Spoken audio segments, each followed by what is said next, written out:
Hello दोस्तों, स्वागत है आपका फ्रेंड स्टडी सर्किल चैनल में। और दोस्तों चलिए स्टार्ट करते हैं जीएस के वन लाइनर सीरीज जो यूपी ट्रिपल एससी के जीएस से लिए गए हैं। जो भी प्रीवियस ईयर एग्जाम हुए हैं वहीं से सारे क्वेश्चन लिए गए हैं। कम समय में एक बेस्ट रिवीजन आप देख सकते हैं। तो चलिए स्टार्ट करते हैं। दोस्तों यदि आपने चैनल पर पहली बार विजिट किया है तो चैनल को पहले सब्सक्राइब कर लीजिए, जिससे आपको इस तरह से रिलेटेड कंटेंट मिलते रहेंगे। साथ ही दोस्तों वीडियो को लाइक जरूर कीजिएगा। चलिए स्टार्ट करते हैं। तो दोस्तों जैसा कि पहला क्वेश्चन है, श्रीशैलम बांध किस नदी पर बनाया गया है? तो राइट आंसर हो जाएगा कृष्णा नदी पे। और यदि आपसे स्टेट पूछता है तो याद रखिएगा कि स्टेट जो हो जाएगा आंध्र प्रदेश और तेलंगाना के मध्य में। ठीक है, ये याद रख लीजिएगा, आंध्र प्रदेश और तेलंगाना के मध्य स्थित है। और यह भारत का सेकेंड सर्वाधिक जल विद्युत उत्पादन केंद्र है। ठीक है, सेकेंड जो है सर्वाधिक जल विद्युत उत्पादन केंद्र है। चलिए आगे बढ़ते हैं। अगला क्वेश्चन है, किसी व्यक्ति को सुप्रीम कोर्ट के एक न्यायाधीश के रूप में नियुक्त होने के लिए योग्य नहीं माना जाएगा जब तक वह कम से कम कितने साल के लिए उच्च न्यायालय का या दो या अधिक ऐसे अदालतों का उत्तरवर्तन में वकील रहा हो। तो यानी कि राइट आंसर जो इसका होगा वो होगा उसको कम से कम 10 साल तक ये एक्सपीरियंस होना चाहिए। ठीक है, राइट आंसर जो होगा वो होगा 10 साल तक। वो भी कहाँ पे? उसको हाई कोर्ट में होना चाहिए 10 साल का एक्सपीरियंस। ठीक है, आपसे क्वेश्चन पूछ सकता है कि प्रथम सीजीआई यानी कि मुख्य न्यायाधीश कौन थे? भारत के प्रथम सीजीआई जो थे वो कौन थे? तो एचजे कानिया। ठीक है, आर्टिकल कौन सा यूज होता है? तो 124 जो कई खंड हैं उसी में इन लोग के वेतन, नियुक्ति, ये सारी चीज़ें हैं। और इन लोग की जो नियुक्ति होती है यानी कि मुख्य न्यायाधीश की नियुक्ति किसके द्वारा होती है? तो राष्ट्रपति के द्वारा, वो भी कॉलेजियम पद्धति से।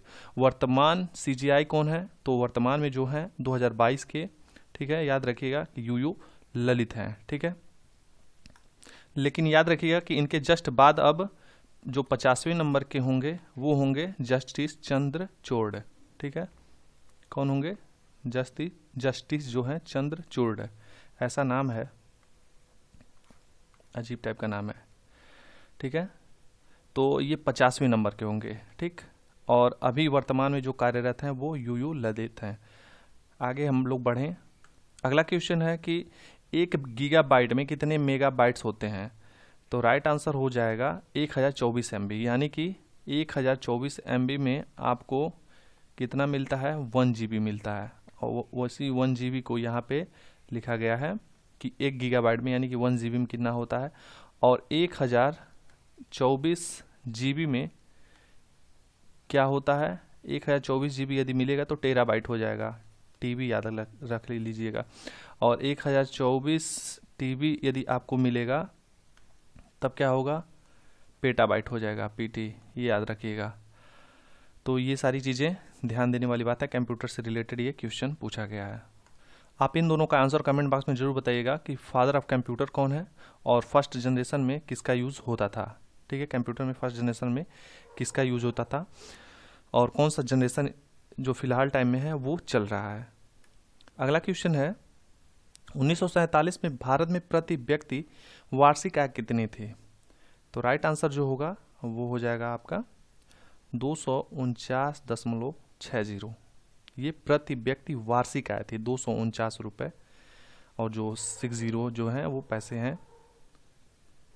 इसका कुछ एक्सप्लेनेशन जान लीजिए कि एक वित्तीय वर्ष की राष्ट्रीय आय में उसी वित्तीय वर्ष की जनसंख्या को भाग देने पर देश की जनसंख्या के हिस्से में जितनी धनराशि आती है वह उस देश की प्रति व्यक्ति आय कहलाती है। ठीक है, अगला क्वेश्चन है, काशी विद्यापीठ वाराणसी की स्थापना किसने की थी? तो राइट आंसर हो जाएगा शिव प्रसाद गुप्ता। और इनके साथ ही एक लोग और थे, उनका नाम था भगवान दास। वैसे ऑप्शन में केवल शिव प्रसाद गुप्ता था, लेकिन ये भी याद रख लीजिएगा कि भगवान दास। और कब हुआ था? 10 फरवरी 1921 को असहयोग आंदोलन के समय। कब?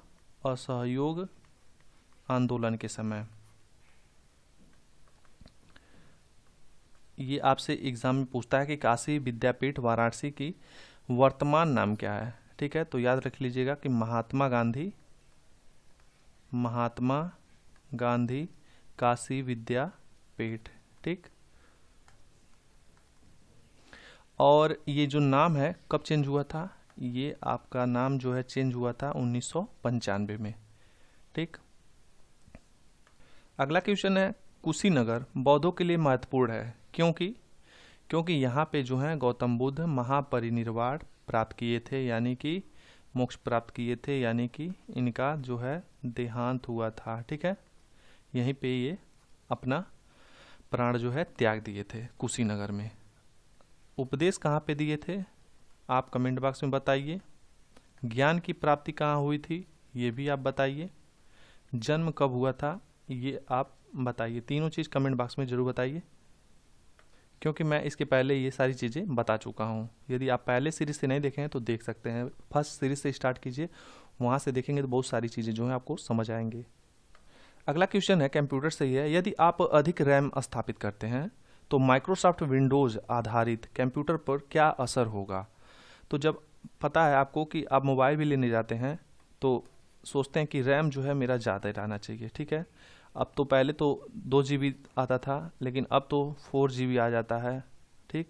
4 GB आता है और उसके बाद 6 GB भी है, 8 GB भी है, ठीक है। जितना महंगा मोबाइल लेंगे उतना ही ज़्यादा रहेगा। तो इससे क्या होगा कि जो फ़ोन की गति है ये तेज़ काम करता है, तो जैसे रैम रहता है उसी हिसाब से प्रोसेसर भी उसमें लगा रहता है। तो ये जो मोबाइल की गति है, आप हर एक चीज़, हर एक एप्लीकेशन जो है एक ही बार कई मल्टीटास्किंग ऐप भी चला सकते हैं, तो ये जो स्पीड है तेज़ कर देता है। इसीलिए लोग जो होते हैं वो एप्लीकेशन ज़्यादा यूज़ करते हैं, एक ही मोबाइल में बहुत सारे एप्लीकेशन यूज़ कर लेते हैं, और रैम ज़्यादा होने की वजह से। इसका फुल फॉर्म आपको पता ही होना चाहिए क्या होता है। तो फॉर्म जो होगा ये रैंडम एक्सेस मेमोरी होता है, और ये क्या होता है, वोलेटाइल मेमोरी होता है, VOLATILE, वोलेटाइल मेमोरी होता है, ठीक है। ये भी पूछ देता है रैम का फुल फॉर्म बताइए, रोम का बताइए, ROM, ठीक है, रीड ऑनली मेमोरी। इसके साथ ही SMPS का पूछ देता है, SMS का पूछ देता है, ये सारी चीज़ें आपको पता होना चाहिए। अगला क्वेश्चन है, 1951 की जनगणना के अनुसार भारत में साक्षरता दर क्या थी। तो राइट आंसर हो जाएगा 18.33%। लेकिन जो 2011 की जनगणना हुई है इसमें क्या है साक्षरता दर भारत की, तो 74.04% है, ठीक है। अब फिर नई आंकड़ा आने वाले हैं, देखिए कब तक आता है, फिर आपको ये सारी चीज़ें कंपैरिजन के तौर पे पढ़नी पड़ेंगी। आप यूपी में रहते हैं तो यूपी का आपको पता होना चाहिए। यूपी का क्या है, यूपी का जो है वो है 67.72%, ये यूपी का साक्षरता दर है, ठीक है। अगला क्वेश्चन है, उत्तर प्रदेश सबसे बड़ा उत्पादक है, किसका सबसे बड़ा उत्पादक है। तो राइट आंसर हो जाएगा आम का, ठीक है। उत्तर प्रदेश में सबसे ज़्यादा उत्पादन जो है आम का होता है, फलों में बात करते हैं तो।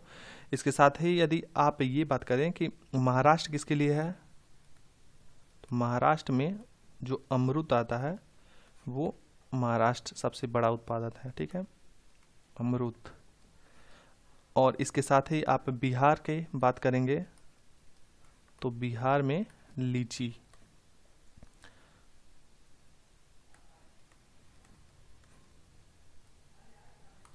भारत के सबसे बड़ा तांबा कच्ची धातु उत्पादक राज्य कौन सा है, तो ये तो आपको पता होना चाहिए। राइट आंसर जो होगा राजस्थान। और राजस्थान में कहाँ पे, आप ये कमेंट बॉक्स में ज़रूर बताइए, राजस्थान में जो जगह है वो कहाँ पे।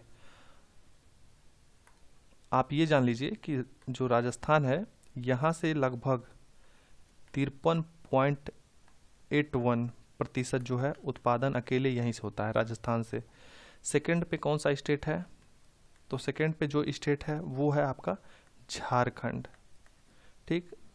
झारखंड से कितना होता है, तो झारखंड से आपका 19.54% होता है, और उसके बाद आपका MP आता है, यानी थर्ड पे मध्य प्रदेश आता है। थर्ड पे मध्य प्रदेश आता है जो 18.75% यहाँ से उत्पादन होता है। तो फर्स्ट राजस्थान, कभी कभी दूसरा पूछ देता है तो दूसरा याद रखिएगा झारखंड। RBI की स्थापना जब हुई तब इसका केंद्रीय मुख्यालय कहाँ पे था। तो पहली चीज़ तो RBI की स्थापना मैंने आपको बताया है कब हुआ था, 1 अप्रैल 1 अप्रैल 1935। ठीक, इसका राष्ट्रीयकरण कब हुआ था? तो नेशनलाइजेशन यानी राष्ट्रीयकरण याद रखिएगा, बता दूं, राष्ट्रीयकरण 1949 में हुआ था। एग्जैक्ट डेट आप लोग कमेंट बॉक्स में बताइए, क्योंकि इस तरह से सर्च करेंगे तो आपको याद हो जाएगा क्वेश्चन हमेशा के लिए। तो जब ये स्थापना हुआ 1 अप्रैल 1935 को, तब कोलकाता था इसका, लेकिन 1937 में यह हमेशा के लिए मुंबई हो गया। ठीक है, कहाँ पे हो गया? अब फिलहाल में मुंबई है 1937 से। 1951 की जनगणना के अनुसार भारत में लिंगानुपात क्या है? यानी कि लिंगानुपात मीन्स 1000 पुरुष पे कितनी महिलाएं हैं। ठीक है, तो राइट आंसर होगा 1951 की जनगणना के अनुसार 946। राइट आंसर है 946। वर्तमान की बात करें तो 2011 की 943 हो चुकी है। ठीक है, घटा ही है। क्वेश्चन उठाया था, सदाचार सिद्धांत के तहत कौन सा नकारात्मक निगेटिविटी व्यवहार दर्शाया नहीं गया है? ठीक है, उसमें ऑप्शन जो था वो था लोलुपता, हवस, आलस। तो राइट आंसर जो होगा वो होगा ईमानदारी। बाकी ये सारे तो नकारात्मक ही हैं। ठीक है, तो दोस्तों आज की सीरीज यहीं पे समाप्त होती है। मिलते हैं अगले सीरीज में। वीडियो देखने के लिए धन्यवाद। वीडियो को लाइक ज़रूर कीजिएगा। चलिए मिलते हैं अगले सीरीज पे। आप कम समय में बेस्ट रिवीजन कर सकते हैं। तो अपना ख्याल रखें, तैयारी करते रहें। Take care, bye bye.